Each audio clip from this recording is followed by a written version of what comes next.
नमस्ते। कई बार लोग 18 साल के होने पर अपना आधार कार्ड बनवाने के बारे में सोचते हैं या फिर शायद अपने मौजूदा आधार में कुछ अपडेट करवाना चाहते हैं। तो आज हम यूआईडीआई की 2025 की नई गाइडलाइंस के आधार पर इन सभी प्रक्रियाओं को एकदम आसान भाषा में समझने वाले हैं ताकि किसी को कोई परेशानी ना हो। तो चलिए इन दोनों ही सवालों के जवाब ढूंढते हैं।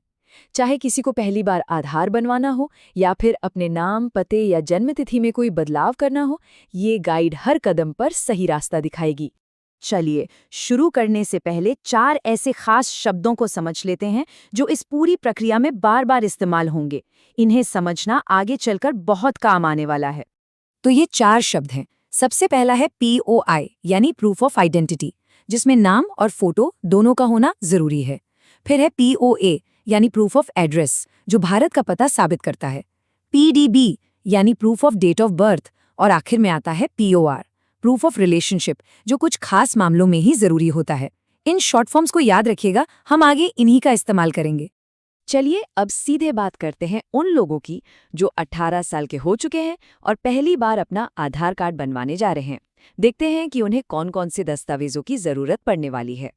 तो लिस्ट में सबसे पहला और सबसे जरूरी दस्तावेज है POI यानी पहचान का प्रमाण।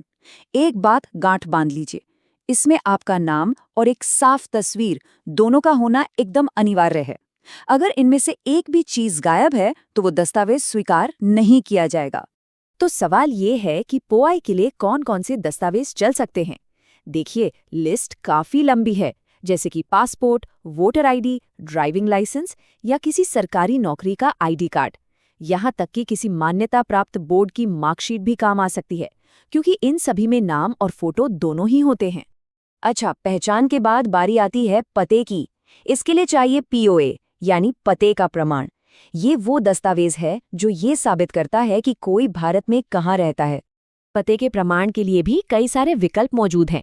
पासपोर्ट या वोटर आईडी तो है ही, इनके अलावा बैंक स्टेटमेंट या फिर रजिस्टर्ड रेंट एग्रीमेंट भी दे सकते हैं। इतना ही नहीं, बिजली, पानी या गैस के बिल भी पूरी तरह से मान्य हैं। लेकिन एक बात का खास ध्यान रखना है, अगर पते के लिए बिजली, पानी या गैस जैसे किसी बिल का इस्तेमाल कर रहे हैं तो वो 3 महीने से ज्यादा पुराना बिल्कुल नहीं होना चाहिए। ये एक ऐसी छोटी सी गलती है जो बहुत से लोग करते हैं और उनका आवेदन खारिज हो जाता है। अब बात करते हैं जन्म तिथि के प्रमाण की, यानी PDB की। यहाँ सबसे जरूरी चीज है सटीकता यानी एक्यूरेसी। सभी दस्तावेजों में जन्म तिथि बिल्कुल एक जैसी होनी चाहिए। थोड़ी सी भी गलती हुई तो समझिए काम अटक सकता है। जन्म तिथि के लिए सबसे मजबूत दस्तावेज तो जन्म प्रमाण पत्र यानी बर्थ सर्टिफिकेट को ही माना जाता है। इसके अलावा पासपोर्ट, किसी मान्यता प्राप्त बोर्ड की मार्कशीट या फिर सर्विस आईडी भी काम आ सकती है। ठीक है, तो अब उन लोगों की बात करते हैं जिनके पास पहले से आधार है और अब उसमें कुछ बदलना चाहते हैं, जैसे कि नाम, पता या जन्मतिथि।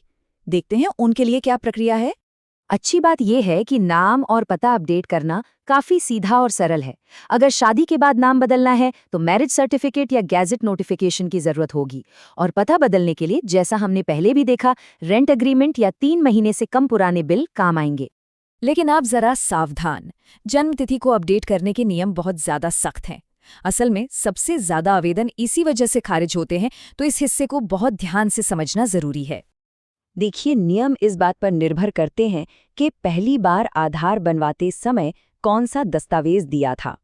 मान लीजिए पहले कोई दस्तावेज नहीं दिया था और सिर्फ जन्म तिथि बताई थी, तो अब जन्म प्रमाण पत्र देना ही होगा, कोई और चारा नहीं है। अगर पहले जन्म प्रमाण पत्र ही दिया था तो अब उसी रजिस्ट्रेशन नंबर वाला संशोधित प्रमाण पत्र देना होगा, और अगर पासपोर्ट या मार्कशीट दी थी तो या तो उसी का अपडेटेड वर्जन दें या फिर जन्म प्रमाण पत्र दें। अच्छा, अब जल्दी से उन नियमों पर भी एक नज़र डाल लेते हैं जो विदेशी नागरिकों पर लागू होते हैं, जैसे कि OCI कार्ड धारक और अन्य लोग।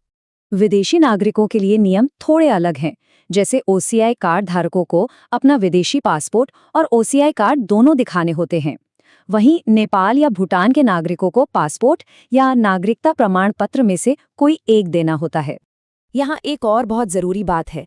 जहाँ भारतीय नागरिकों के लिए आधार जीवन भर के लिए वैध होता है, वहीं विदेशी नागरिकों के लिए इसकी वैधता सीमित होती है।